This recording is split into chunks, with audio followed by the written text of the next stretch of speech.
Bom, pessoal, eu sou o Matheus Contessoto e o nosso seminário vai ser sobre a psicologia do desenvolvimento 1 da infância, que é a aprendizagem e cognição, da segunda infância, que vai de 3 a 6 anos.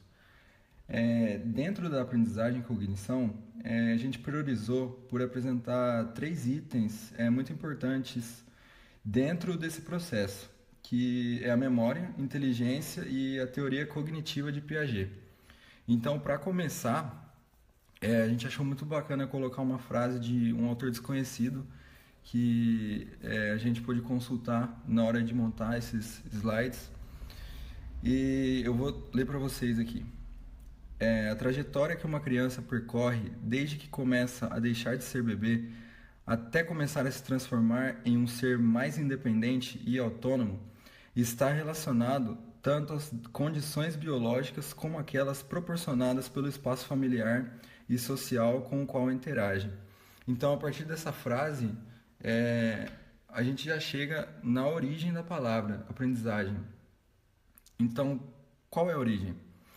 Ela vem de aprender, de adjunto, ou seja, com o sentido de levar para junto de si as experiências os acontecimentos cotidianos. E metaforicamente falando, ela leva para junto da memória, sendo caracterizada como uma forma de absorver e levar essas informações que são vivenciadas para dentro de si. Ela pode ser também definida como a duração do processo de aprender ou até mesmo o tempo que se demora para ocorrer essa aprendizagem. Então, com essa definição, a gente chega no que é então a aprendizagem, que então ela pode ser definida de uma forma assim sintética, falando, como o modo em que os seres adquirem novos conhecimentos e desenvolvem suas competências, mudança de comportamento e etc. Então, com essa definição, eu pude tomar novos conhecimentos assim e até levantar algumas questões, assim que ficou um pouco claro para mim. E uma delas é de qual é então a diferença entre o tomar conhecimento de um fato e realmente aprender. Então fica essa questão pra gente aí, pra gente pensar um pouquinho. Porque assim, o tomar conhecimento de um fato é quando nós colhemos uma informação e com isso a gente consegue registrá-la na memória e podemos usá-la eventualmente para um determinado fim ou quando acontece algum tipo de situação, a gente já pega esse tipo de informação instantaneamente, entendeu?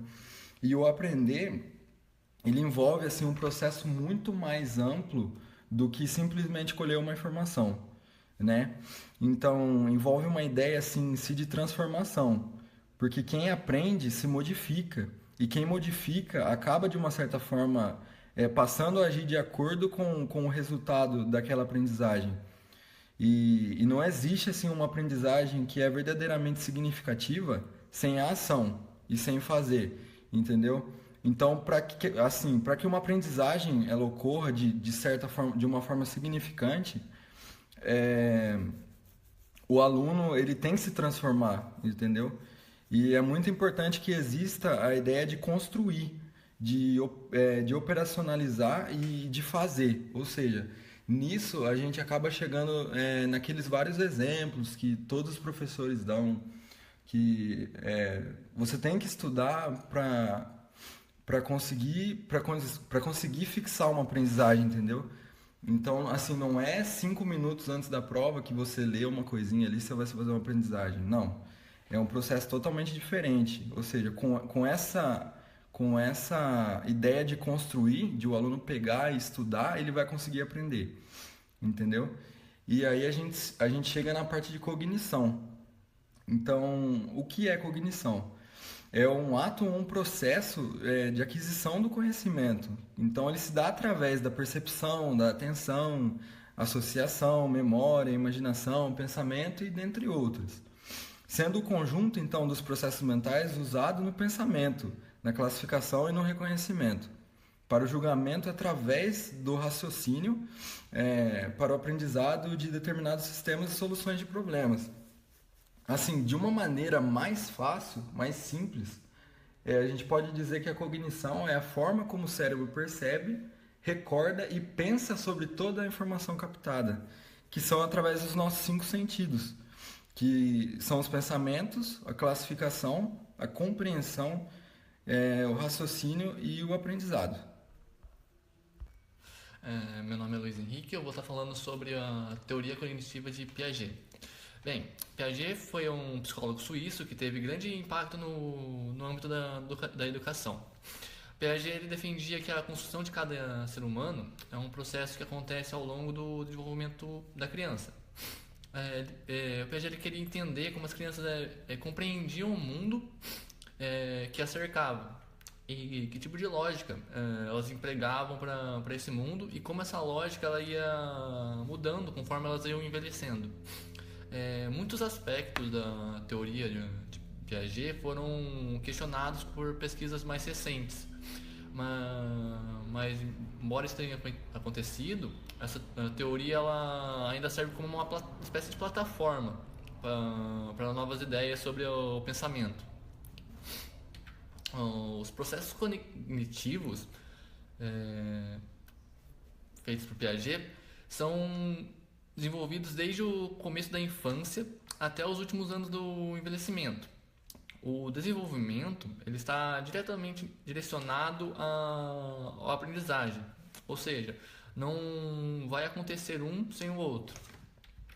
Os processos cognitivos eles se dividem em 4 fases, sendo o primeiro o sensório motor, de 0 a 2 anos, o segundo o pré-operatório, de 2 a 7 anos, o operatório concreto, de 8 a 11 anos, e o operatório formal, que é a partir dos 16 anos.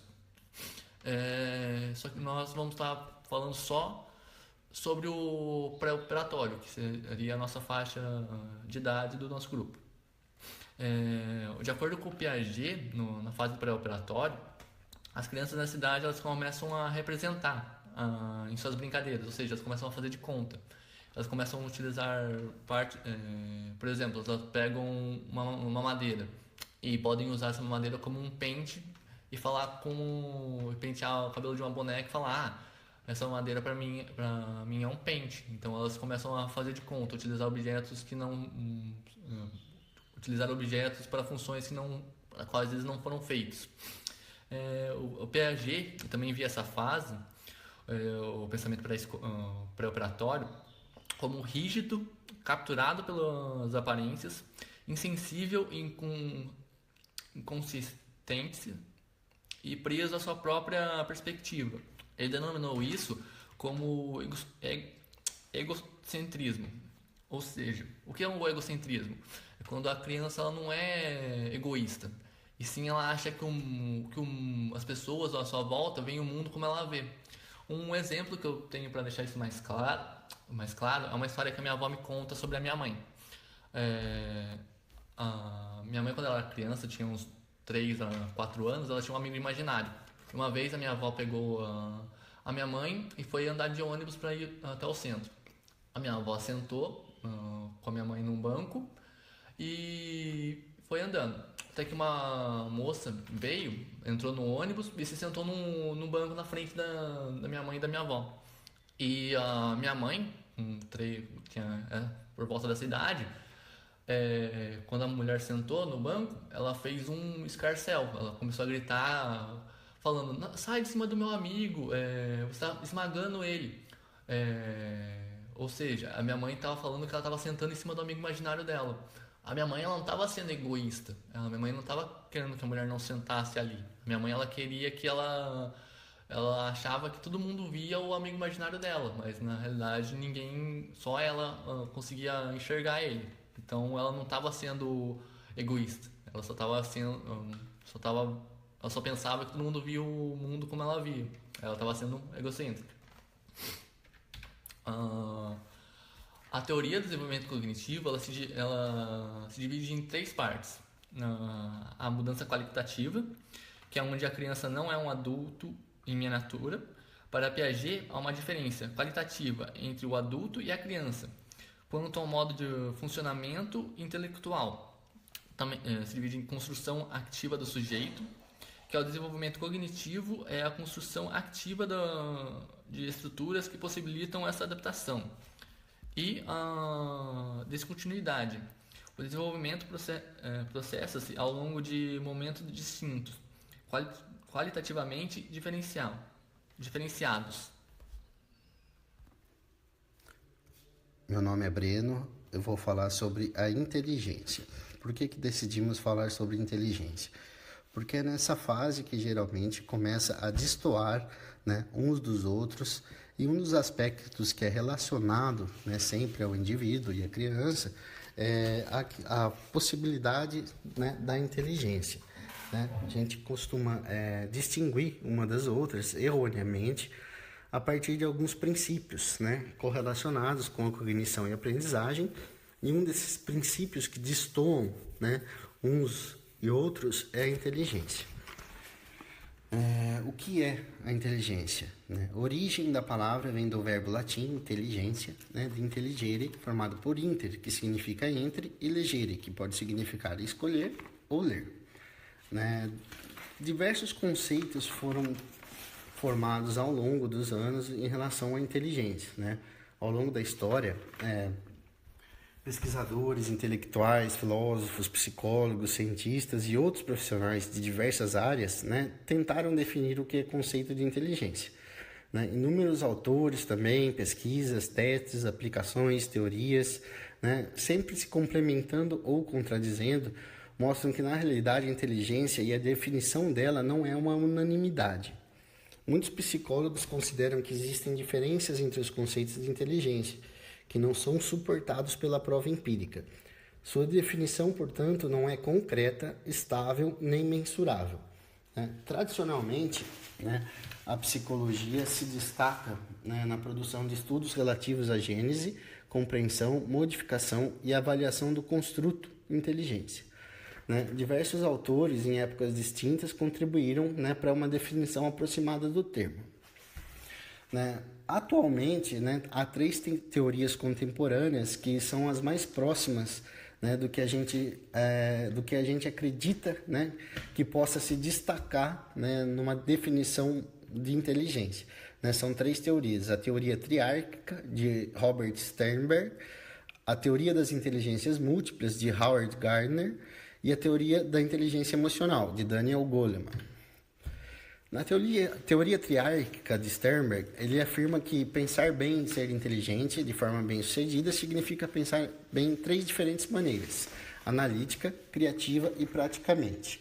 Né? A analítica é exigida na solução de problemas e no julgamento da qualidade das ideias. São as capacidades mentais enfatizadas pela maioria das teorias de inteligência, como a capacidade de aprender a fazer as coisas, adquirir novos conhecimentos e realizar tarefas de maneira eficaz. A inteligência criativa é exigida para a boa formulação de problemas e ideias, a capacidade de se adaptar a novas tarefas,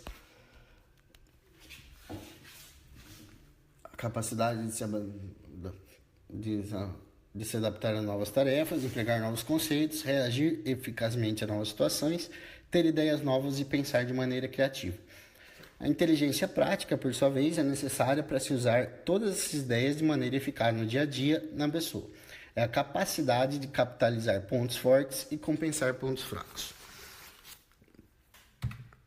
A teoria das inteligências múltiplas, né, foi desenvolvida por Howard Gardner, né, que descreveu inicialmente 7 tipos de inteligência e anos mais tarde acrescentou outros 2 tipos. Né? São elas a naturalista, a musical, a lógico-matemática, a existencial, a interpessoal, a corporal sinestésica, a linguística, a intrapessoal e a espacial. Eu não vou me ater muito nas características singulares de cada uma delas, porque na realidade a intenção de mostrar essa teoria é porque hoje em dia o conceito de inteligência é muito vasto, né? Ele é muito amplo. Né? Antigamente era muito mais simples, né? Você, por exemplo, diagnosticar uma pessoa que tem um déficit de inteligência, né? Ou uma pessoa que não chega a ter um déficit, mas era caracterizada também como uma pessoa inteligente, né? Ou uma pessoa não inteligente, né? Que a gente usava o termo, né? Uma pessoa burra, né? Um jargão muito errado, né? Então, qual que é a ideia nossa aqui? Né? É apresentar essa inteligência como uma forma de deixar bem claro que, hoje em dia, né, todos têm um tipo de inteligência mais forte do que a outra, né? Além dessa inteligência, das múltiplas inteligências, há uma outra também, que é a inteligência emocional, que é uma que a gente se vê muito necessária nos dias de hoje, né? E praticamente nessa faixa etária de 3 a 6 anos, seria o ideal, né? Que se tivesse alguma estrutura, né? Voltada para a aprendizagem da inteligência emocional. Né? O que é a inteligência emocional?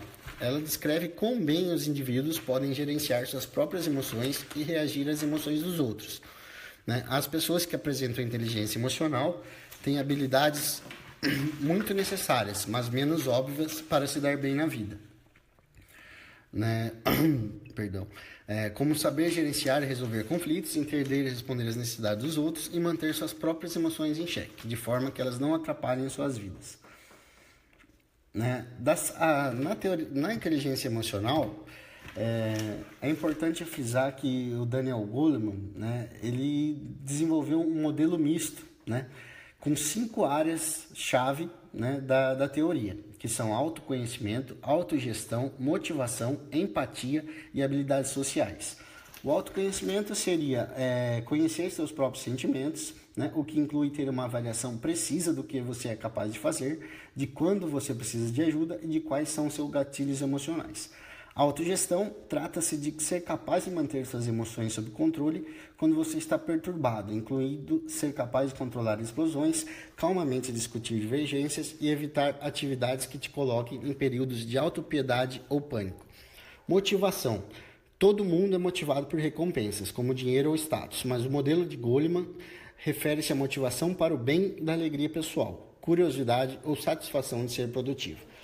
Empatia. Essa categoria refere-se às emoções dos outros. Empatia é a habilidade e prática da leitura das emoções dos outros para responder adequadamente.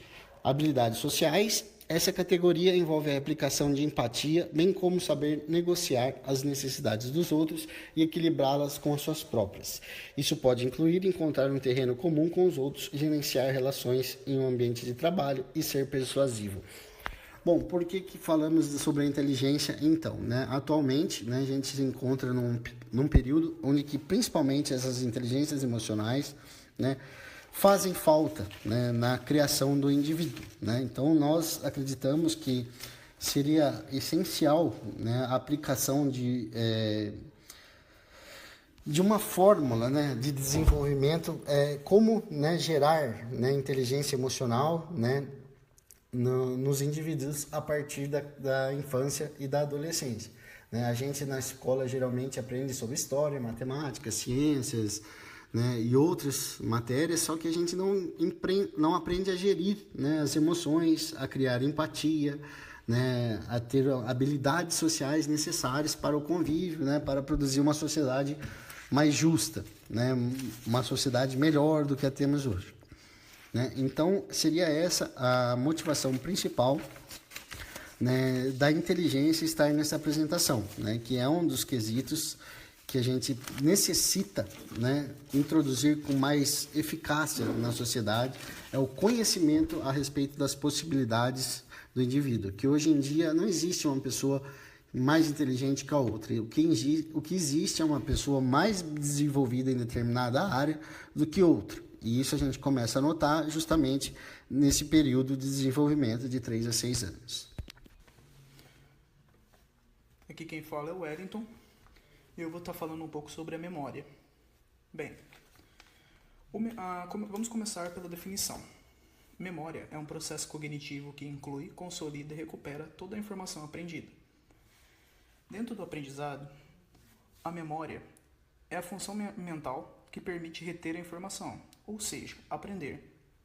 O reter da informação é tido como sistema de armazenamento, que permite reter a informação aprendida e permite evocar essa mesma informação repetida posteriormente.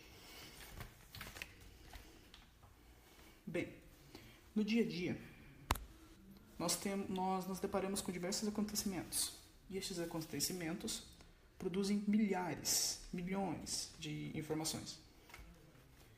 Seria basicamente impossível nos lembrarmos de todos os detalhes conscientemente.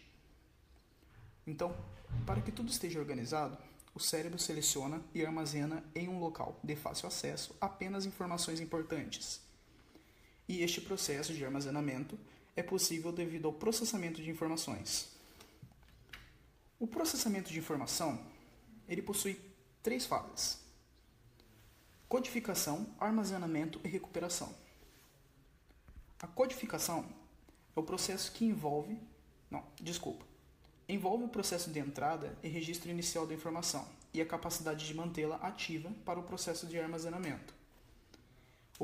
Já a fase de armazenamento, ela envolve a manutenção da informação codificada pelo tempo necessário para que possa ser recuperada e utilizada quando evocado.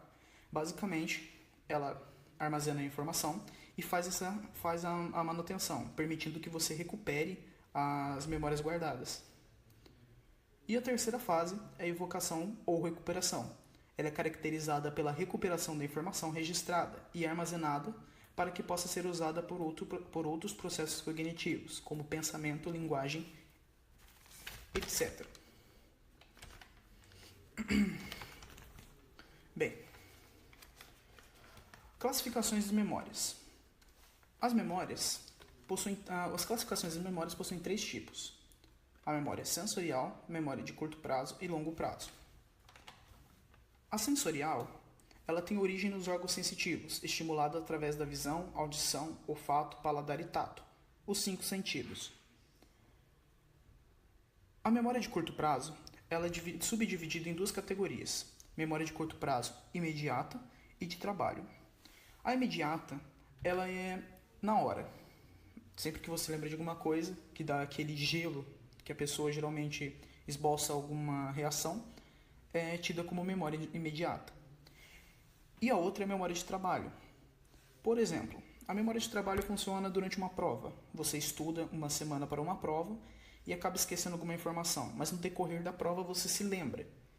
E após a prova, após o trabalho exercido, você acaba muitas vezes perdendo a memória ou armazenando ela no inconsciente. Temos também a memória de longo prazo, e ela é subdividida também em algumas divisões.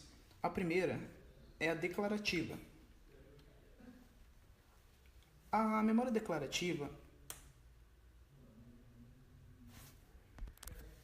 ela se subdivide em semântica e episódica. A memória declarativa semântica, ela está associada ao significado das palavras. Já a episódica, a eventos datados, recordações, nomes ou rostos, ou fatos causados. Por último, nós temos a memória não declarativa, que é a memória automática, que envolve procedimentos aprendidos e habilidades. Por exemplo, no andar de bicicleta. Ao aprender a andar de bicicleta, você sabe como se anda, a pessoa sabe andar de bicicleta, ela sabe como que funciona o pedal, o guidão e tudo mais. E por mais que ela fique 10 anos sem andar numa bicicleta, a partir do momento que ela sobe em uma novamente, ela sabe como funciona, ela lembra de tudo. Mas a pessoa pode ter dificuldade. Sim, as dificuldades não significa que a pessoa esqueceu como se anda de bicicleta. Aí já entra a coordenação motora, é uma falta de prática. Uma curiosidade sobre o atentado das Torres Gêmeas, no 11 de setembro, é um fato episódico, pois ela envolve um acontecimento histórico, um fato, envolve um evento datado, e uma coisa bem legal, uma uma curiosidade, é que todas as pessoas no dia de 11 de setembro do acontecimento, elas se lembram exatamente aonde estavam e o que estavam fazendo no momento do ataque. Agora quem fala aqui é o Everton. Eu vou falar sobre desenvolvimento físico, intelectual, social, emocional, moral da criança na faixa etária 3 a 4 anos, 4 a 5 anos e 5 a 6 anos. No desenvolvimento físico da faixa etária 3 a 4 anos, ela tem a grande atividade motora, onde ela começa a correr, saltar, ter o grande desejo de experimentar tudo, embora ainda não seja capaz de movimentos muito que exijam mais de motoridade, ela consegue se vestir razoavelmente bem, é capaz de comer sozinha com um garfo e uma colher. E é cada vez mais independente no seu nível de higiene, capaz de controlar seus esfíncteres.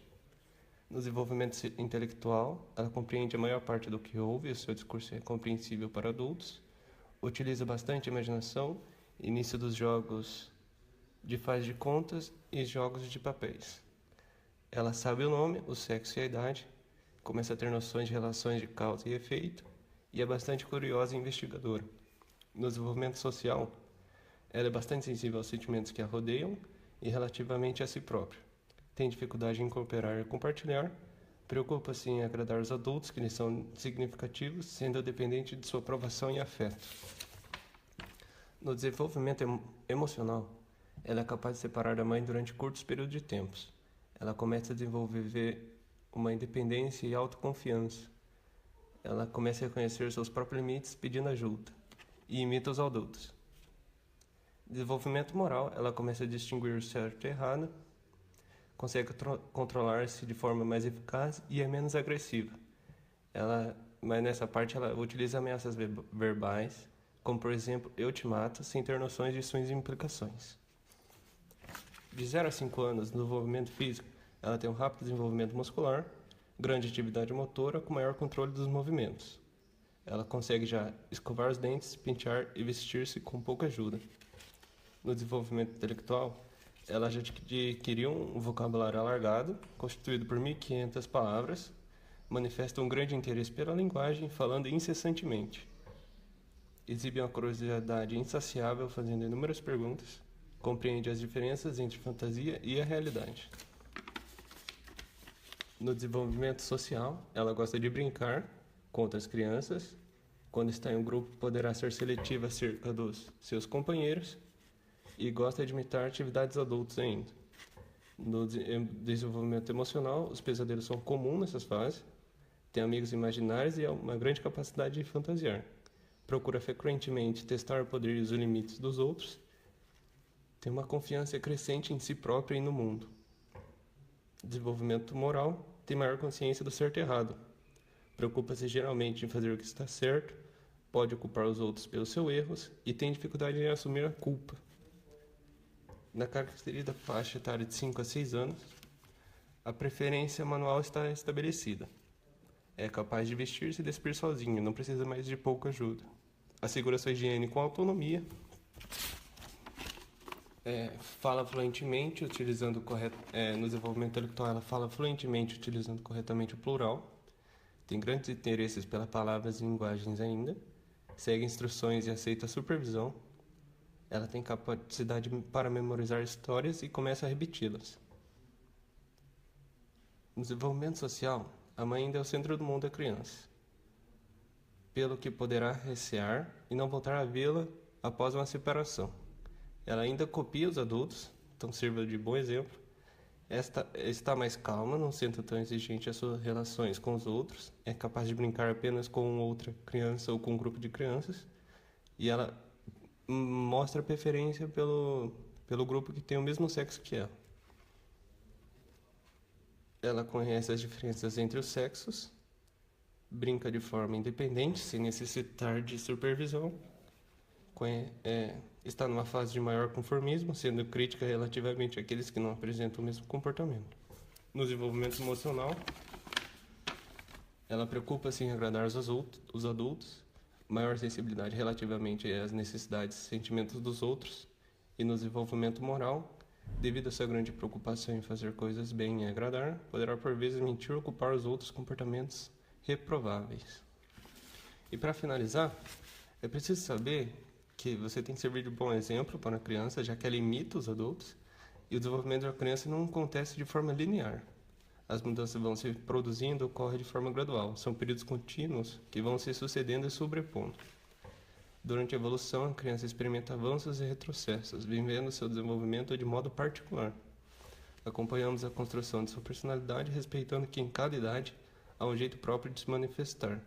E para mostrar isso daí, a gente vai pôr no final do slide um vídeo que mostra A criança faz o que o adulto vê, então vai mostrar a influência que o adulto tem na criança e como ele pode influenciar nela, nos seus atos. E isso mostra que o adulto tem que ser bem importante nessa fase. E ensinar o certo, né? It looks like rain again today. Dark clouds gather and fill the sky. Don't know how to talk to you, just know how to say goodbye. Have you actually got a driver's license? Go back where you came from!